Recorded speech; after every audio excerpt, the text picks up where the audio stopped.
All right, welcome. Hi, Cindy. Good to see you. Hi, Wendy, Connie, Bill, Brian. It's like Susan. Hi, Susan, Monica.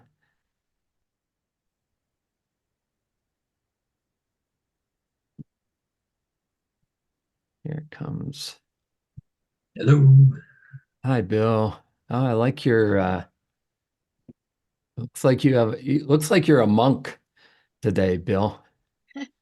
Looks like an old monk's garb. All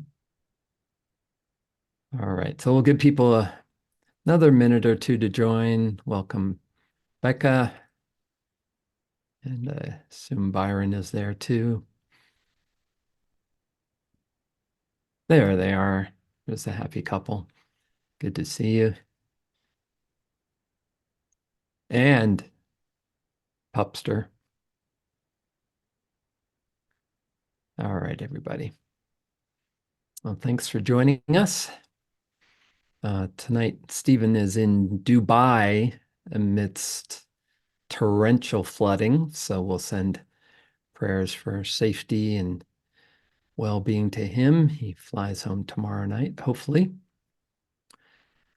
And he's running a series of retreats over there. So sending Stephen well wishes from here, from all of us. All right, let's get started tonight. So as always, thank you to Humanities team for hosting us on this wonderful platform. Thank you to Garth for handling the controls, doing all the recording, letting everybody in, all that good stuff. And tonight we will continue with Awakening the Mind. Oh, there it is, by Anna Wise. And we're moving into a new chapter tonight. So we've moved through chapters that talked about alpha brain waves and then theta brain waves, delta brain waves. Now we're in chapter 5, which is on combining beta brain waves with all those three to go into what she calls an awakened mind state. So I have quite a bit to read from her to lay the groundwork for this, and then we'll be working in this chapter for a couple weeks. So the title to this chapter is The Intricate Synthesis of Mastery, Beta, Alpha, Theta, and Delta, and the Awakened Mind. So again, for those of you who are familiar with the brainwaves, she doesn't talk about gamma brainwaves, which are even higher frequency than beta brainwaves. Those were kind of a later discovery after this book. So let's see what Anna has to say about the awakened mind. Awakening the mind requires not only the ability to access the lower frequency brainwaves found in meditation, but also the ability to produce conscious, aware, attentive thought at the same time.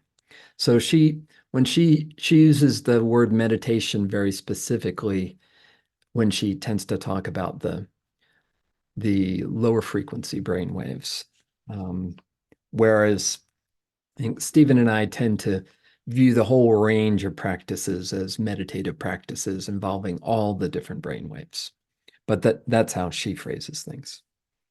So this is the brainwave pattern of simultaneous beta, alpha, theta, and delta called the awakened mind that has been found in individuals of extraordinary accomplishment, practicing a myriad of disciplines, from yogis and swamis to artists and musicians to CEOs and scientists.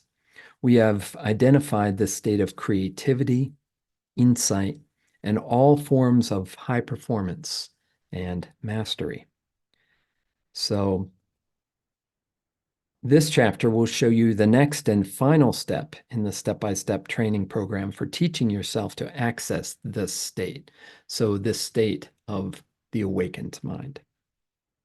In developing the foundations of mastery, you began in chapter 1 by learning the arts of relaxation and stilling the mind to prepare for and assist in producing a meditation brainwave state. This skill of learning to control, reduce, and eventually eliminate beta thinking is essential in order to be able to truly access the important lower frequencies of alpha, theta, and delta that provide the wisdom of mastery.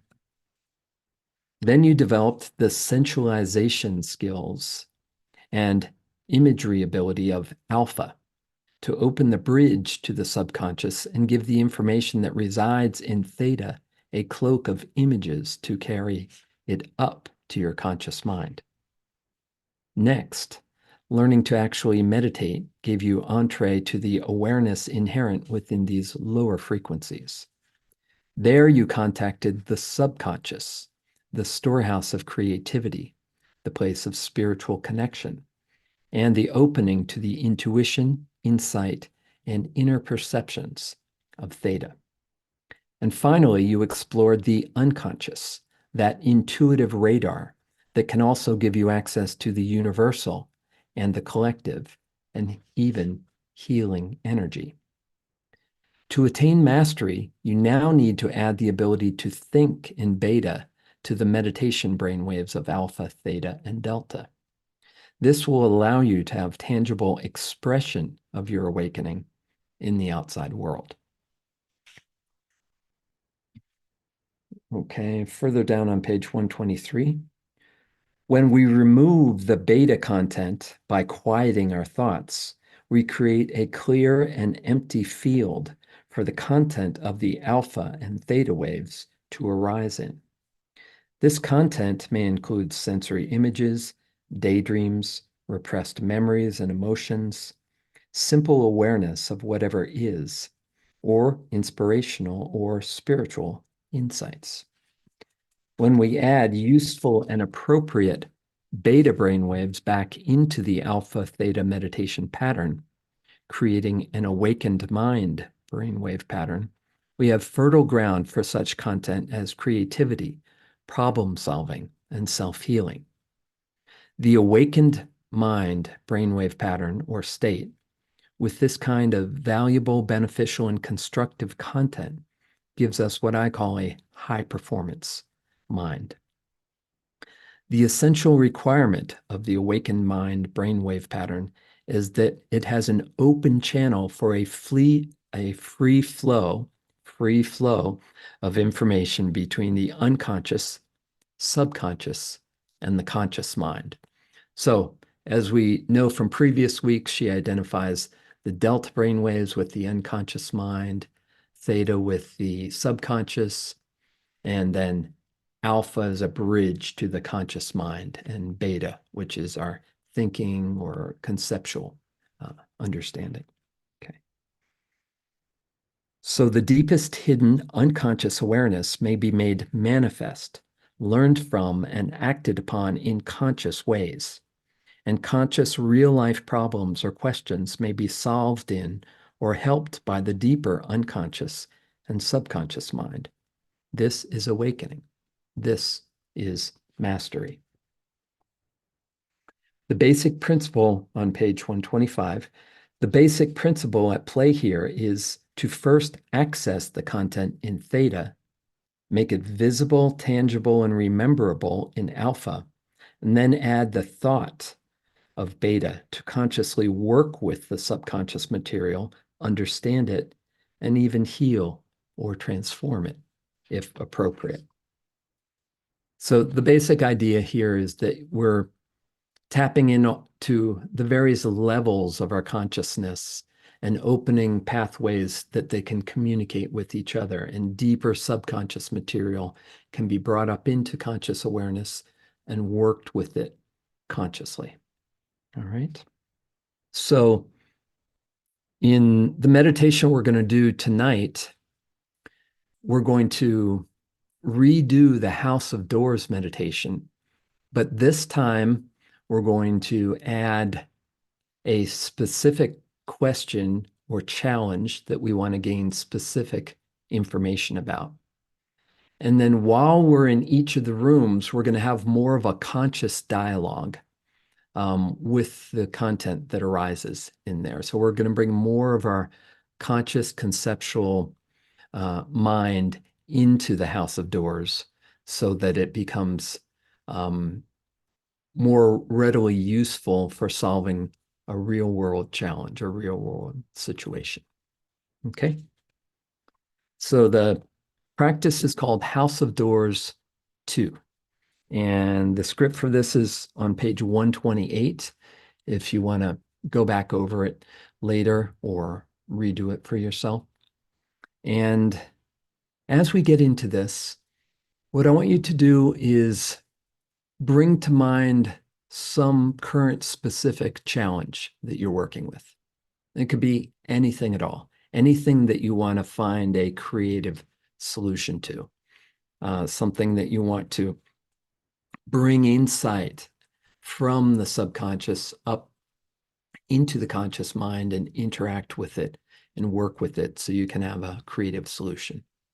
Okay, so just take a moment to think of something, a current issue or challenge that you would like to work with in this meditation.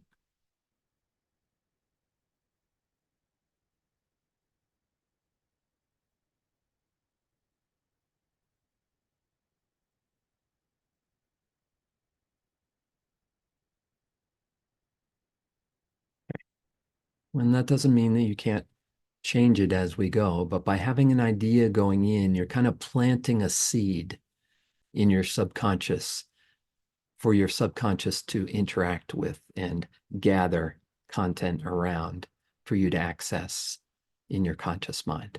Okay? So let's move right into this meditation together. So, as always, we'll begin with our posture, with our relaxation cues, moving into that alpha theta meditative state. And then we'll move through the imagery of the House of Doors. All right. Okay, so let's have our feet firmly on the ground, hands cupped with tips of our thumbs touching lightly in that open, receptive posture. And lightly close your eyes.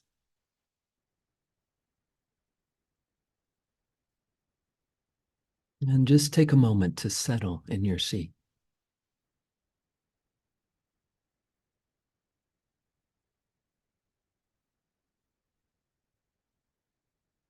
And allow yourself to be just as you are.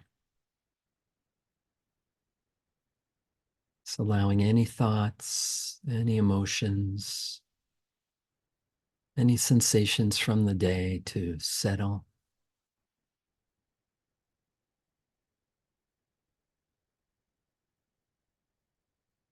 Becoming present in your body, in your seat, in your current environment.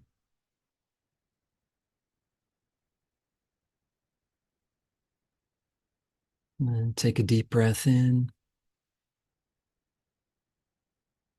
and exhale through your mouth.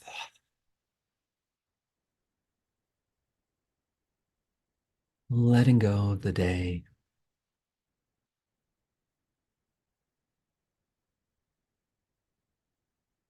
Relaxing a little bit more.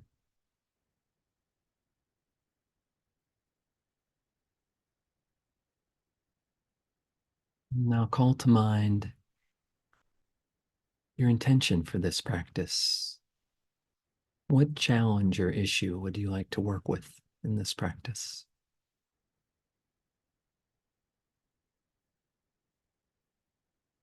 Anything that's important to you, big or small.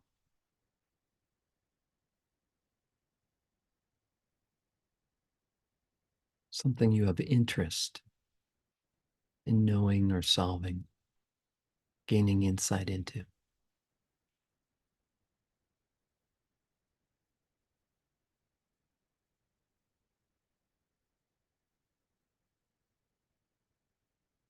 And as you set that intention, recognize that this meditation is not only for you. This is a group meditation. It's for all of us together. And the effect on our individual consciousness is shared in our group consciousness. It is shared by all our loved ones, everyone we interact with, and even more widely and invisibly by all beings, and throughout our collective consciousness. We are each part of a greater whole. So in some sense, whatever arises for each one of us is shared by the collective. So let's dedicate this practice to the well-being and the insight, the wisdom that we all share together.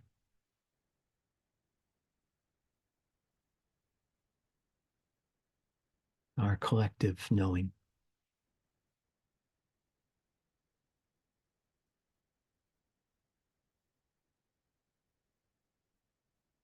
Now let's begin to relax deeper into present moment awareness by focusing down into the soles of our feet.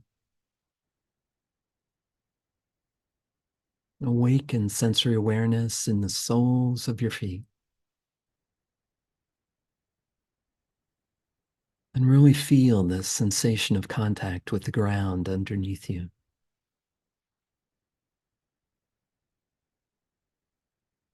Allow your feet and your toes to soften and relax, as if they're melting deep down into the earth.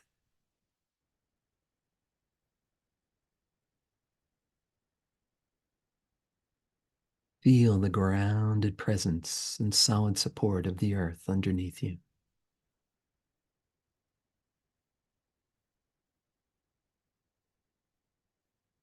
Allow that feeling of grounded presence to flow up through your feet, up through your shins and calves, up through your knees and thighs, into your hips and your pelvic bowl, resting down in your seat. Feel the weight of your body resting down in your pelvic bowl, resting down in your seat, resting down on the earth.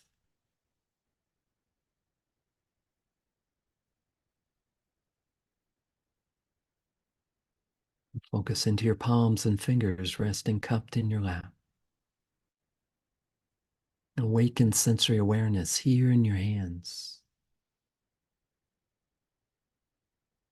Allow your hands to soften and relax, as if they're melting down into your legs.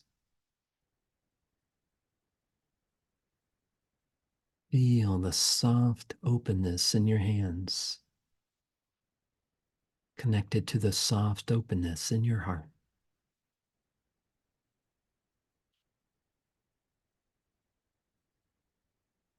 As your hands relax, allow your arms and shoulders to relax down, releasing any tension in your shoulders, your neck, and your head.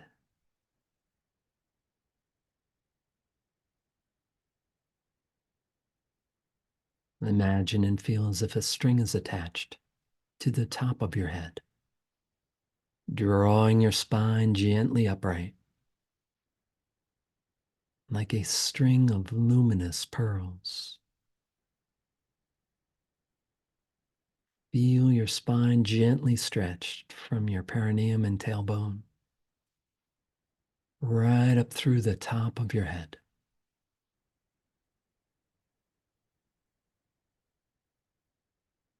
Feel the tingling aliveness at the top of your head, opening to the sky above.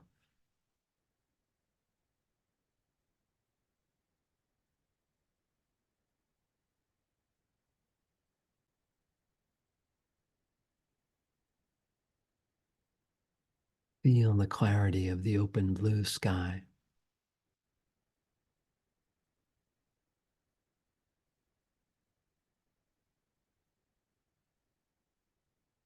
Tuck your chin just slightly to gently lengthen the back of your neck. Have your lips lightly closed and breathe in and out through your nose.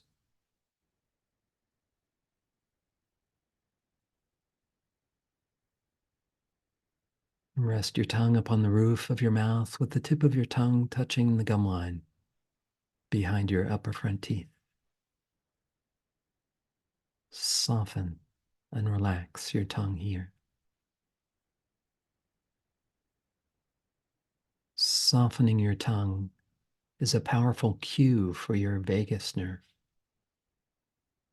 sending a wave of relaxation from the center of your brain down through your heart,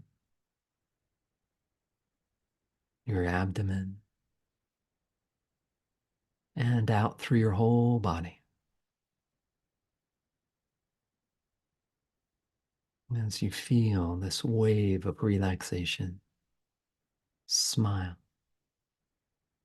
a subtle smile of calm happiness, of appreciation and gratitude for this time together, to connect deeply with our inner knowing.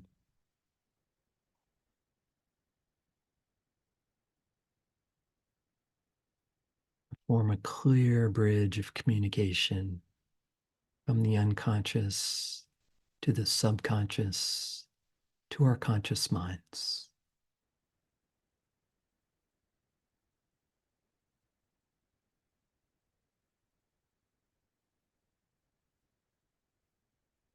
Feel the integration of all those layers of consciousness here and now.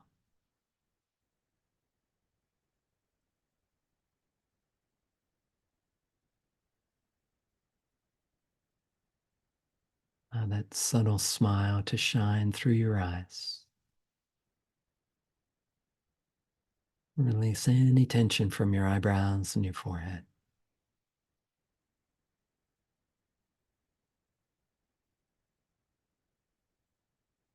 Allow that wave of relaxation now to flow down from the top of your head, down through your brain,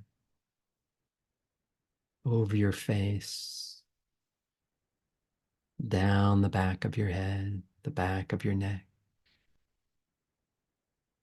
your shoulders, arms, and hands, down your chest and upper back, your abdomen and lower back, down through your hips, your legs, and your feet.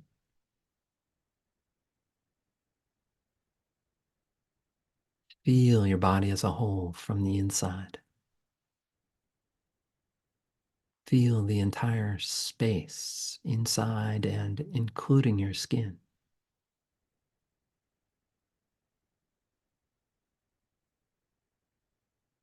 Feel the aliveness and presence of your inner space. This open space of experience.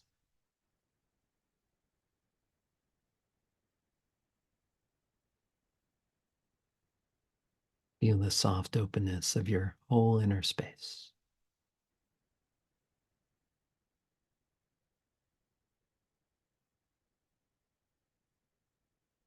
And now, from this place of deep relaxation and peace, this open space, create an environment This environment can be anywhere outdoors,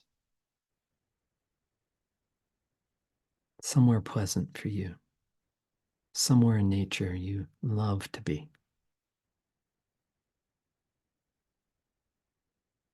In the mountains, in the country, by the seaside, anywhere you like.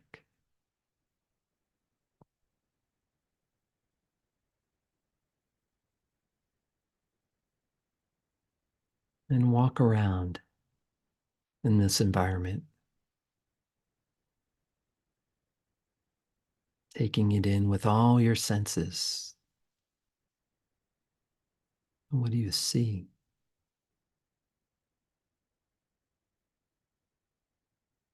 What do you hear?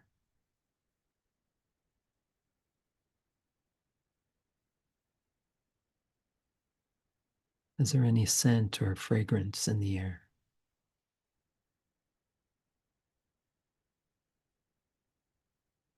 Can you feel the breeze?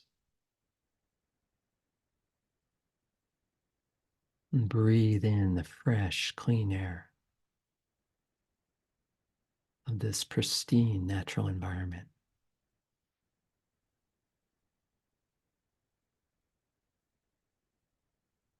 Now, in this environment, you find yourself walking along a path.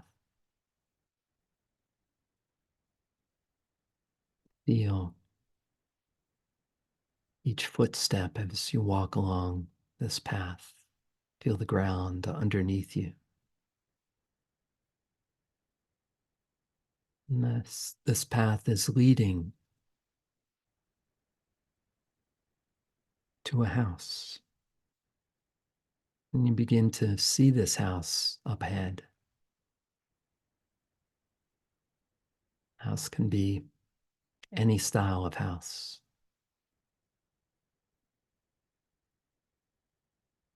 Whatever appeals to you. You're now walking up the path to the front door of this house.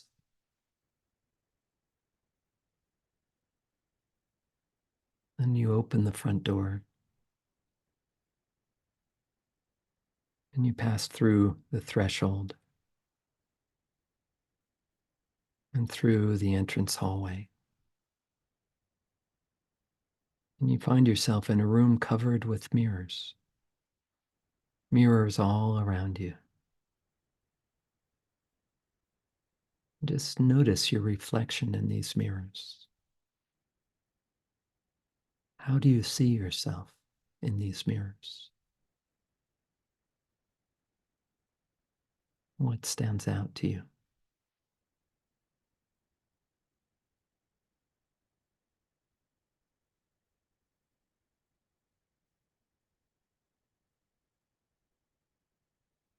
Now you pass through the room of mirrors and you find yourself in a long hallway. It's a seemingly endless corridor of rows of doors on either side. And the doors each have different colors. You walk down this hallway, passing door after door after door, until you find a door that's labeled with the challenge that you've identified that you want to work with. So maybe there's an image or a word that sums up this challenge.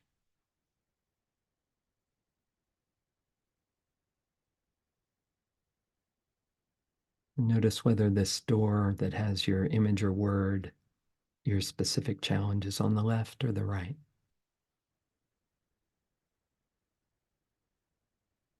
Notice the color of this door.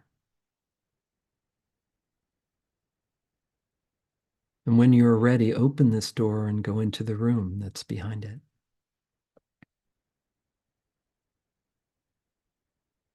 And take all the time you need to walk around this room and Notice whatever is present that relates to your challenge, to the issue you're working with.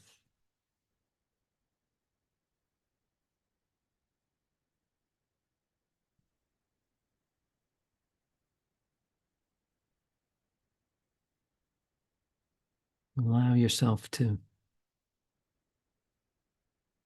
peruse everything that's in this room and think about how it might relate to your challenge.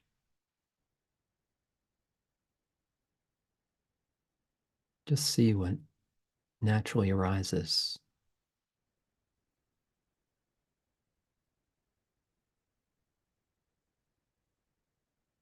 As if everything in this room is naturally already there, just awaiting you to notice it.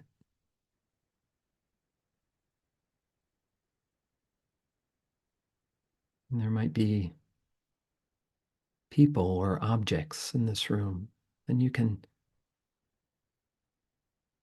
ask them questions or dialogue with them, pick them up, explore, investigate.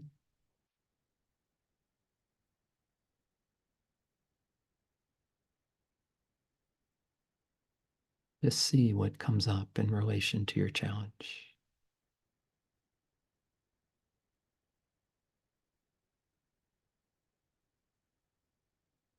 You also have the power to make any changes to what you see here. You can think about what might like these changes to be, if there are any changes you want to make.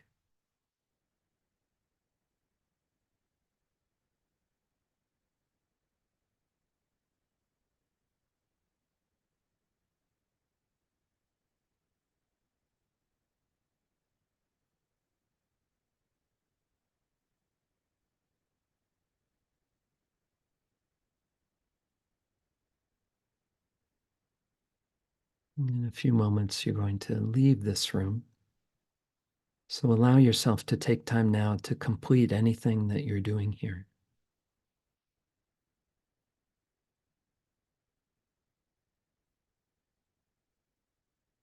You can always return to this room if you wish, but for now, just complete your investigation, your dialogue, anything you feel you need to complete in this room. You're just in a discovery mode now, gathering information.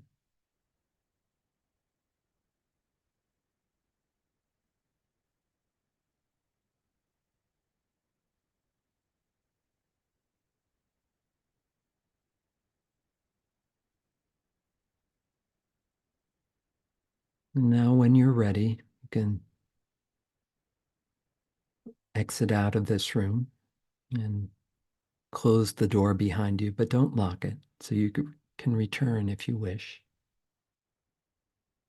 And continue your walk down the hallway, passing door after door. Just notice any other door that you especially want to enter. Maybe there's another aspect of the challenge that you feel drawn to explore. And as you pass by the doors, find a door with the appropriate label related to your challenge and allow yourself to explore that room. So perhaps there's a room on the opposite side of the hallway that will give you complementary information or insight. Once you locate a door, allow yourself to walk through that door and begin to explore what's there.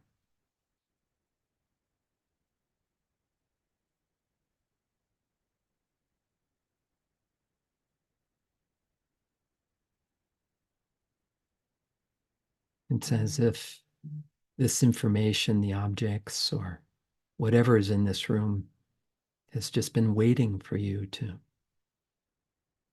come in and gather this information related to your challenge. So just see what's here. Again, you're in information gathering mode now in this room.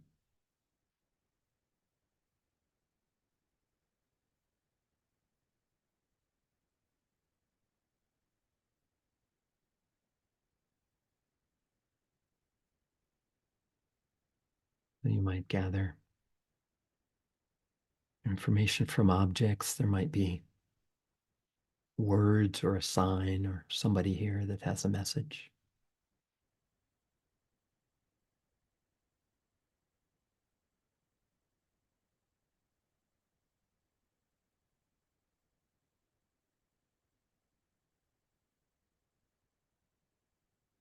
Remember, in this room too, you can make any changes to anything you see.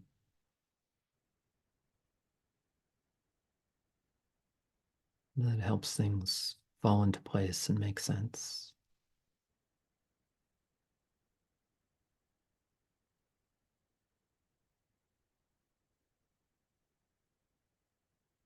So what's the message in this room?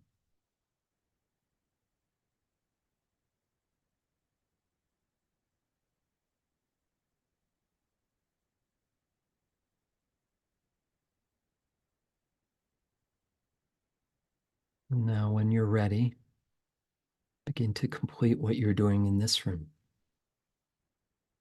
Remembering again, you can always return here if you wish.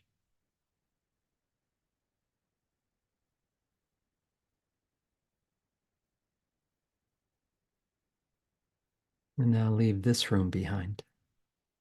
And go back out into the corridor. Close the door behind you, but don't lock it. And continue your journey down the hallway.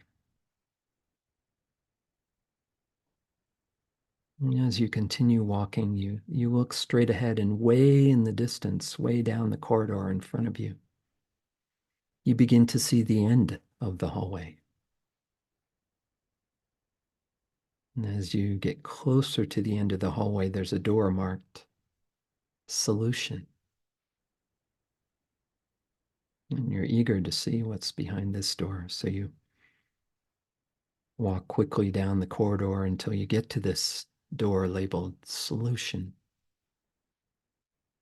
And after noticing any color or images on the door, you open the door, walk through, and explore what you find in this room. You can take all the time you want to explore this space. What's here in the solution room?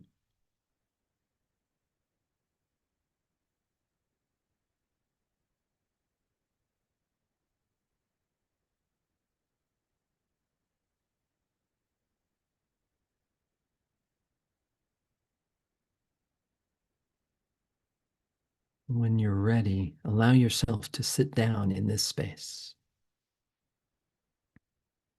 right in the center of this space, taking in what's in front of you.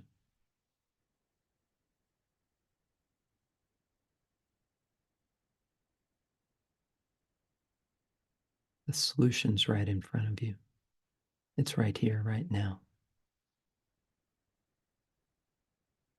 As always.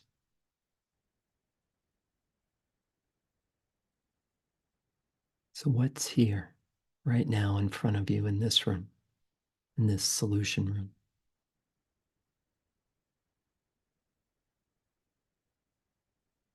Perhaps it's something you've always known, or might be a new insight, something that just hits you now in a way it hasn't before as a solution.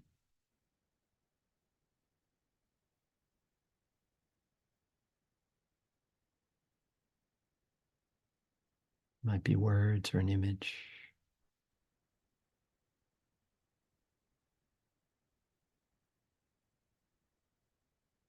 As this solution presents itself to you,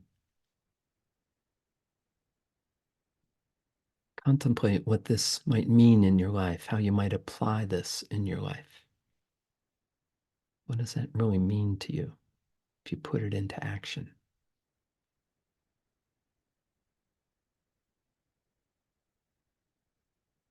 Is there anything you might do differently because of this solution, this insight?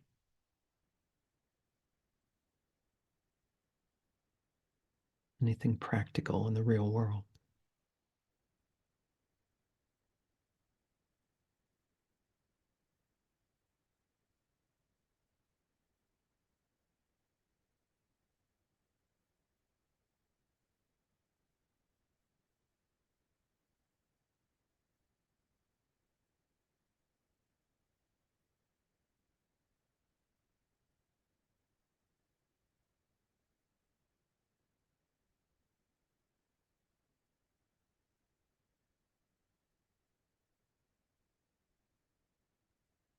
When you've spent as much time as you need exploring this solution,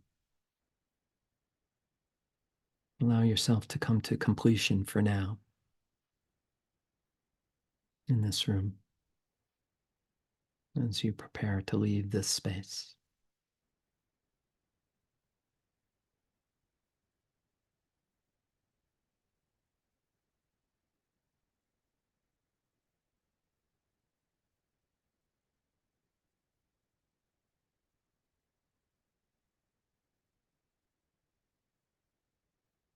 When you're ready, go back out into the corridor and close the door behind you. Remember not to lock it so you can return here whenever you wish.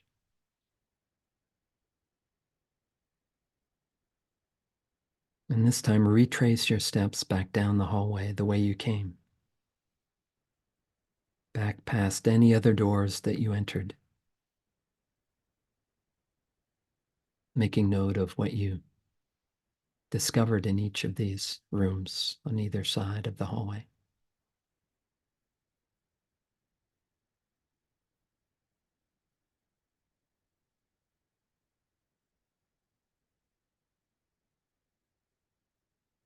Now you're back in the room of mirrors. And notice any changes in your reflection and how you see yourself.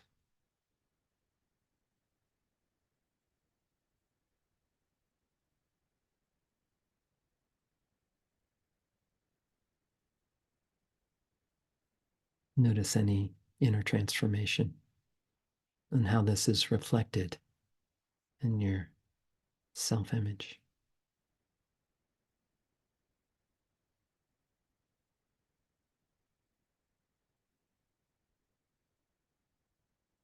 Now you go back through the front entry way and out through the front door and back out into the environment and down the path. Notice if the environment has changed at all. As you walk down the path, you see a comfortable place to sit, a place to meditate. Meditate on what you experienced in the House of Doors and what it might mean to you. So sit down in this comfortable seat in the middle of this pristine environment. Again, breathing in the fresh, clean air. And think about how this experience relates to your life and how you can integrate it and use it in the future. Now moving forward.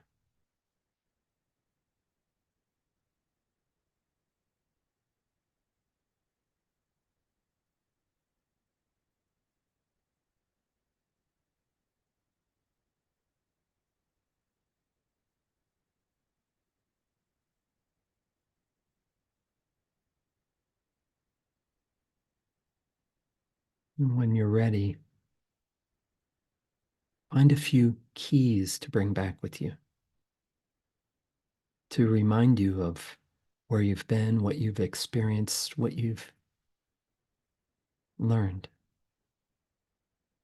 These keys might be images, words, symbols, body sensations, colors, emotions, whatever appeared to you, whatever reminds you of the insight you gained.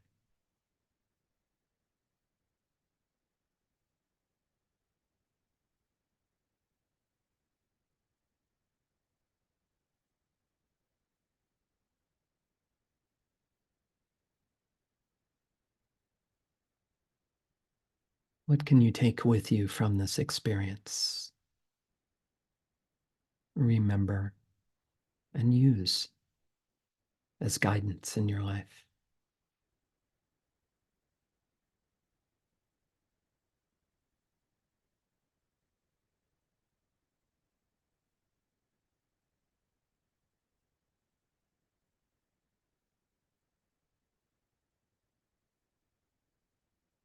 Now, in your own time, when you're ready, begin to allow yourself to find a closure for your meditation.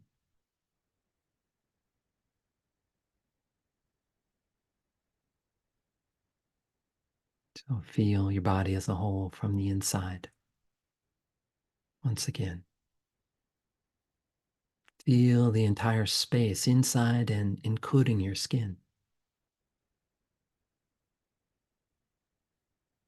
Feel yourself sitting here now, fully present in this environment, in this group, and call to mind the keys you brought back with you.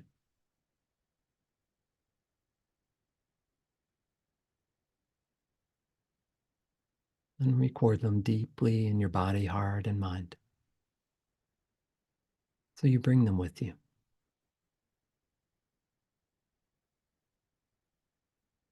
And share them with those you meet. And return to them as portals to deeper insight anytime you need. You can also return to this house, these rooms, to deepen your insight and gather more information anytime you need.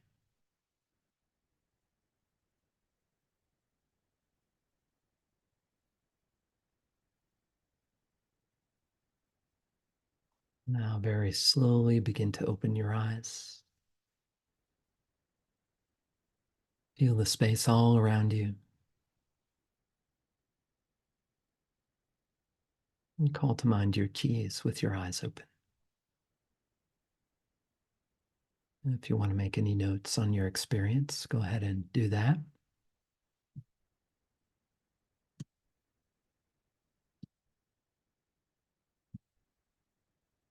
Take a few moments to jot down anything you'd like to remember or just to record it more deeply in your mind.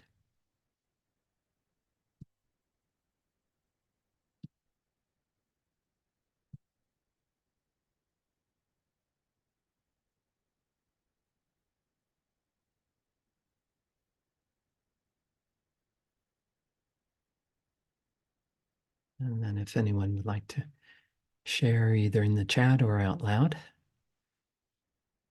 I welcome that.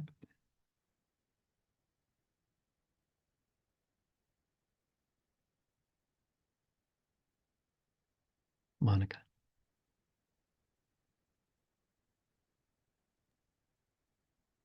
Thank you so much for that. That was great, Kevin, and it's great to see everybody. Yeah, wow, that was something.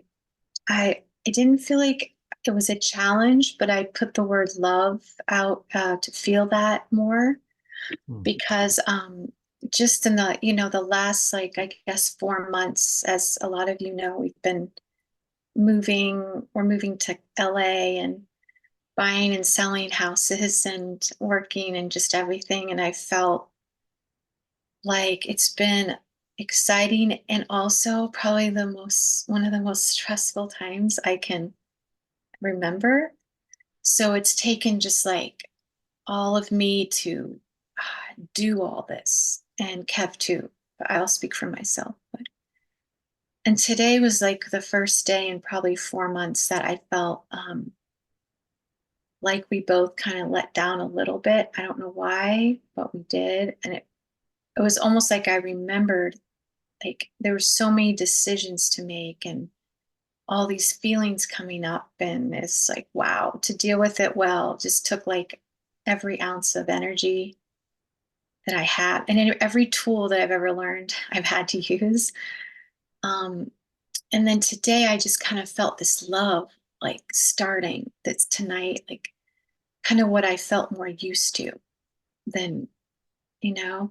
So I just put out love. And then the first room I went to, it's really something. Like I went into this room, the one in front was saying to go to it, but go to this room first. And when I went in there, it was really sensitive, but I went in there and everyone in my life that's passed was in the room. Hmm. And it was interesting because, there was a lot of trauma I grew up with. So there were people that were abusive that were in there and people that weren't. But it was kind of like I walked in and it was kind of like we're always here. And for some reason it felt good. So I was surprised. But it was like we were just characters in your play. You asked us to play these parts. They weren't, it's not really how it is. It was so interesting, but somehow everything was cleared. Like just everything was cleared. It was like I understood on some level that, oh, somehow there was just love in the room. It was powerful. Wow, it was something. So it was almost like I assigned them to play those really hard roles. As a human, you're like, I definitely don't want to be around you again. But in a spiritual, it was kind of like, anyway, it's very powerful. And I only felt love. Like you're always surrounded by love. And we're rooting for you, kind of like that, which was, yeah, I'm trying not to cry right now, but it was really, really amazing. And then I went down the straight door, and then there was this spiritual being that pulled me in. It was this beautiful walkway, and then all the walls of the room lifted, and it was just like a room of stars. And it said, yeah, everything's emotional.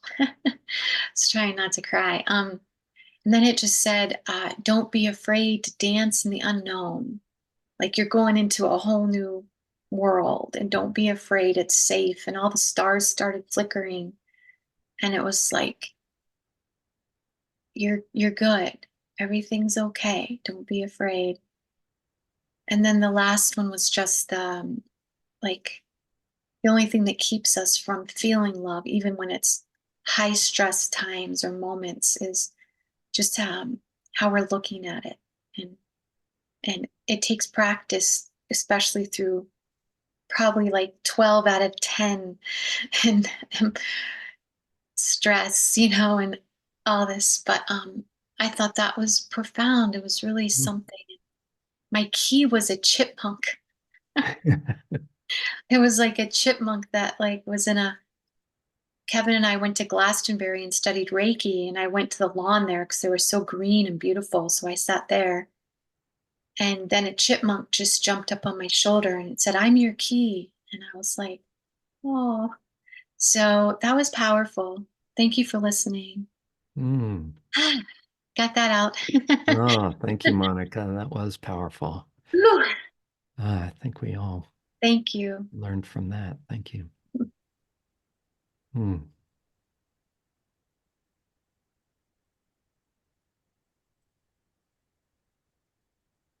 Anyone else like to share? I can share. Yes, Susan. During meditations lately, I've been falling asleep. So I fell asleep during this one too. And kind of fell asleep about the time we went into the hallway and woke up about the time we came out of the last room. But what I found interesting was looking in the room of mirrors as we came out was last time we did this meditation. What I saw in those mirrors was a very young girl, like 3, 4, 5 years old. Hmm. And this time that girl was maybe 10, 11, 12. So she's starting to grow up and did a deep dive into reasons why I've been lonely with someone yesterday. And just, it was more of the words of, I can speak my truth. I can share my thoughts. I can be frank. I can still be kind and not hide who I am. And so I kind of got this feeling of, hey, that little girl starting to grow up already. And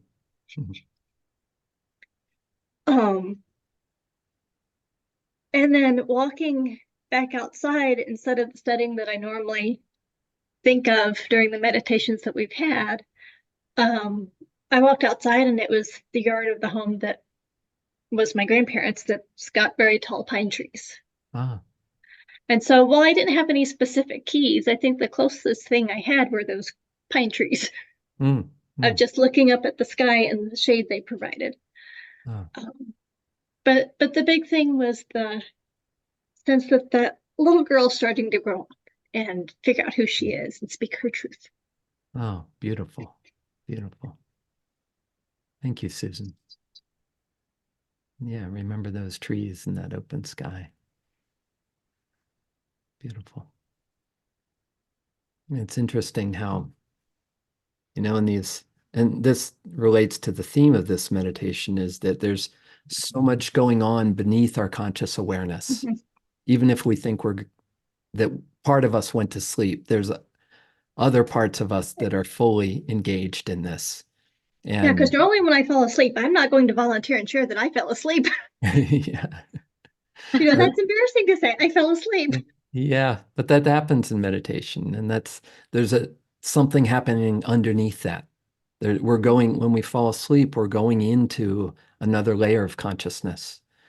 Because I actually felt like I was going to fall asleep, so I actually got out of my chair and laid down on the ground okay. on the floor because I knew it was just going to happen. Better than falling off your seat, huh? Yes. Yeah, and then when you come out, there's been a change that happened. Yeah, even though you think you might have missed it, but really you didn't miss it. It was going on just at another level. Yeah. Thanks for sharing.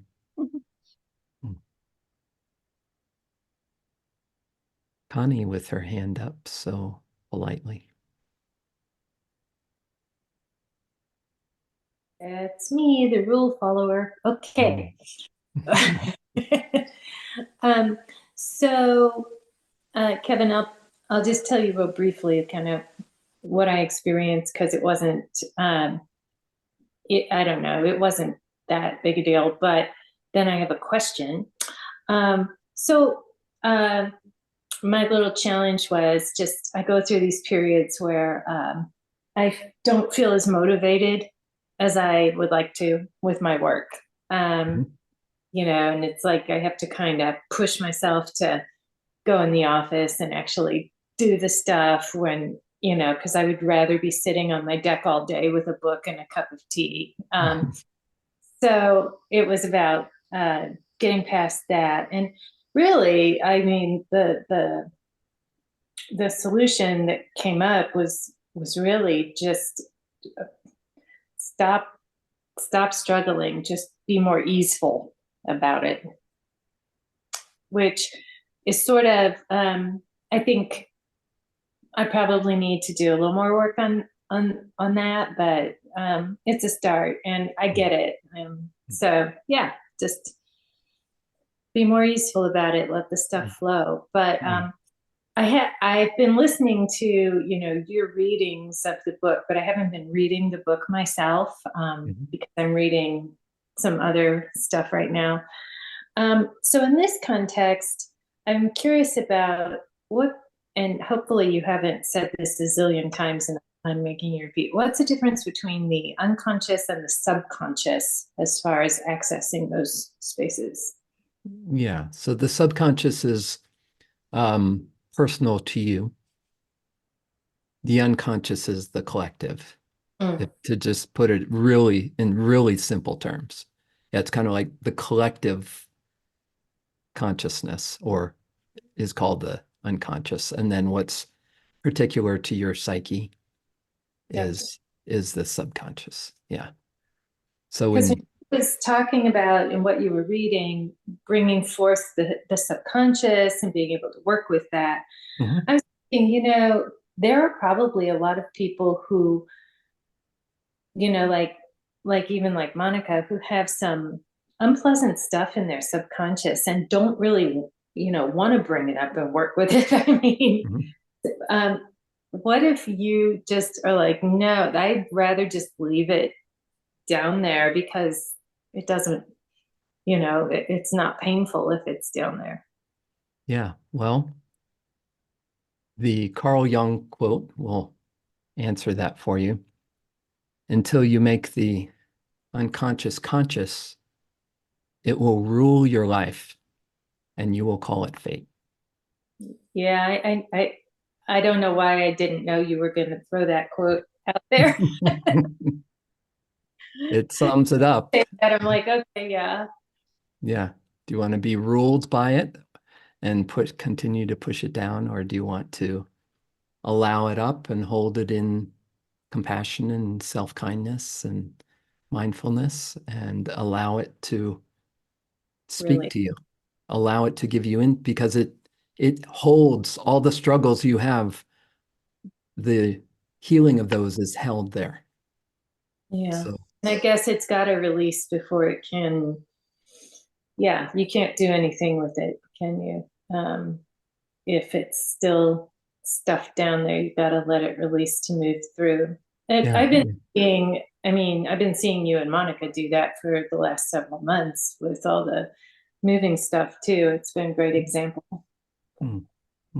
Thanks. Thank you, Connie. And Well, thank you. And maybe you just need to have that cup of tea out on the porch, and you'll be sitting there and all these ideas for your work will just come to you. And then you'll find yourself working. Yeah, sometimes I get overwhelmed. And sometimes when I get overwhelmed, then I just want to grind to a halt and be like, I just can't deal with this because it's so. Yeah. But sometimes I've found that if I just allow myself to relax, Ease. Yeah. Just have that cup of tea and sit out there and listen to the birds, and then stuff starts to just flow more easily and the work starts to take care of itself. It will. It will. It will. I just need to be patient with myself and allow that ease to happen. And but thank you for the permission to have my tea on the deck tomorrow. I appreciate that. You betcha. Yes, we have a few hands. I saw Bill and Becca and Wendy. So let's go in that order. I don't know who was first, but Bill? Yes, thank you. That was wonderful, Kevin. And I've really enjoyed hearing everybody like Monica and now Connie's comments. But in through my session, when I went into it was interesting. The first room I went into, I encountered that white light that I always seem to find present. And as I circled around the mirrors, I realized that this white light, the unity of all, our group, the plants outside your window picture that you have there, everything, anywhere there's life, of any kind of life, that you are as much a part of that life as what you see. And it's the oneness, the interconnectedness that brings about life that I find. But that has emerged in the light. And before that was when I was in my younger days, busy, busy, busy, and more busyness. And I've set that aside, partly because of the age I am, and my body isn't, well, I'm trying to fix my eyesight somewhat on Monday. So, but I'm going into the age where the body is ceasing to be able to have busyness in it. So I have to set things aside, and that has been a 10-year, 15-year journey for me. And but I find it interesting. All that light comes back to the unity that I've moved into, and I guess I feel because I also have a community that I'm in out here as well, and I find that in that community, I'm consciously aware of the struggles within the community, and it's a growth thing that needs to happen, and yet it is a difficult. I see so many with a difficult growth of just accepting the oneness, the interconnectedness. It's not about this aging physical form. It's the life journey, or any type of life journey, is what it's about, not just about the physical me type thing, eh? So anyways, that's kind of where I went. So it was kind of an interest, like I say, this has really been this one, and I've had that white oneness kind of thing appearing several times, but never to the outside community that I'm in here. But it's interesting, and the subconscious being personal, and the conscious is the outside world. And that, and I thank you for that, and Connie, for bringing that into fruition in the discussion here, because that really kind of focuses on kind of what I'm seeing around me. And I wish there was something I could do at this stage of life to work with others. And and I'm not too sure how to, whether it's something you do, or is it something that you just be present with others as they work into this winding down of the me, and accepting the interconnectedness of all life. Yeah. Anyways, that's my thanks, everybody. Thank you very much, Kim. Thank you, That was Bill. beautiful. That was beautiful. So thanks. Beautiful. And I think you're just being there is enough, just because you exude that. You are that. And your being in the community brings that to the community. Yeah, and like you do here. Yeah, and we went through a book that was similar to what you're working with here, and that was an interesting, difficult book, because it brought everybody back to their life's journey and talking about things in it. But we had to make small groups of maybe 5-6 people, and we had an hour to discuss difficulties. So it was very, very good. And a lot of things that people have never spoken of before in their life, and they're pushing my age kind of thing. So I think that's essential to move through life and be able to arrive at that point. Yeah. So thank you, Kim. Thank you, Bill.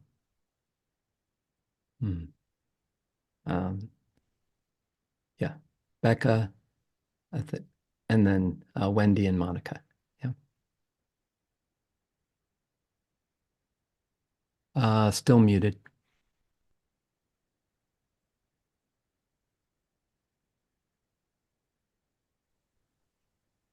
I work in a senior home, and I've started to, I do beauty work, and I have a homebound license, so I can go into their room, and this field is expanding.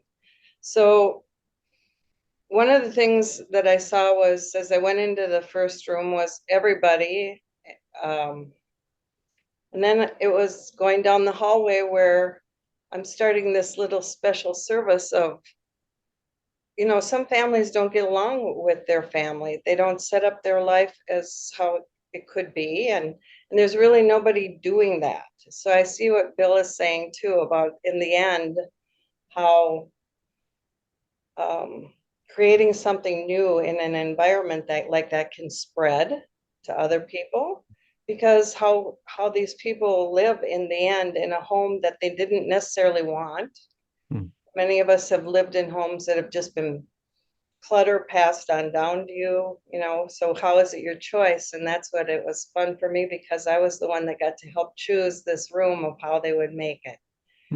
And I didn't have much choice of how mine has been. So the creativity that's been opening up doing this work with you, to visualize how you want things to be, and how you maybe want to help others, and how you can create the keys were the things that were said to people of how they needed the help, and how to be there to be supportive for their input too. So it was good. It was, definitely where I'm at right now, with just the many different rooms and the hats and what I'm doing and how to help people. Yeah. Beautiful. Thank you, Becca.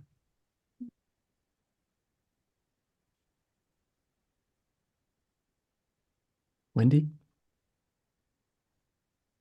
Thank you. First, I love everybody's sharing, and I think Bill makes a difference just by being in the light, that affects and lifts us all. And I love to hear how Becca is helping people. And I'm not going to try and roll it back any further, but I love hearing everybody share. First, the room of mirrors. Last time I went in, I saw infinite reflections, as if two mirrors were face to face. This time, the mirror was a portal, an opening, and I was a little teeny person in this like infinite space of every mirror. So that was really lovely. My issue is dealing with physical pain and problems I've had over the last month, and so I have blamed some of my dentists for, you know what I mean? I've been, I do know my what mind goes there, And so I want to not do that, but it comes in. So the first room was yellow, and first I looked around, it was so cluttered. It was all about record keeping. There were computers and records and everything. And then Paramahansa Yogananda was there. And he, I knew as he was there that his body did not decay when he died. And he was just like saying, you don't have to dissolve and decay physically to dissolve spiritually, which I would like to do. Then in the second room, I had Archangel Michael, and total open, blue, lovely. It was wonderful. And the solution room was rainbow, and included everything. And the solution was to agree to not just spiritual, but also the physical, and be grateful for whatever comes your way. And that when my thoughts of these people who I blame, although I know I'm not, that's not a good thing to do, but is to surround them with love, and that I'm not the story. The solution is, I am the love, just like we all are the love, just like what Bill is talking about. That's who we really are, is this infinite place. We are a portal. Everything is a portal to that infinity that never dissolves, that never decays, so to speak. So I had a lovely experience, and I loved hearing everybody. Thank you. Beautiful, Wendy. And you just described the meditation I recorded this week for the app called You Are That. So I think you'll enjoy that one when you get there. So, beautiful. Thank you for those images and insight. It's powerful. Monica, another comment, and then I'll read some in the chat as well.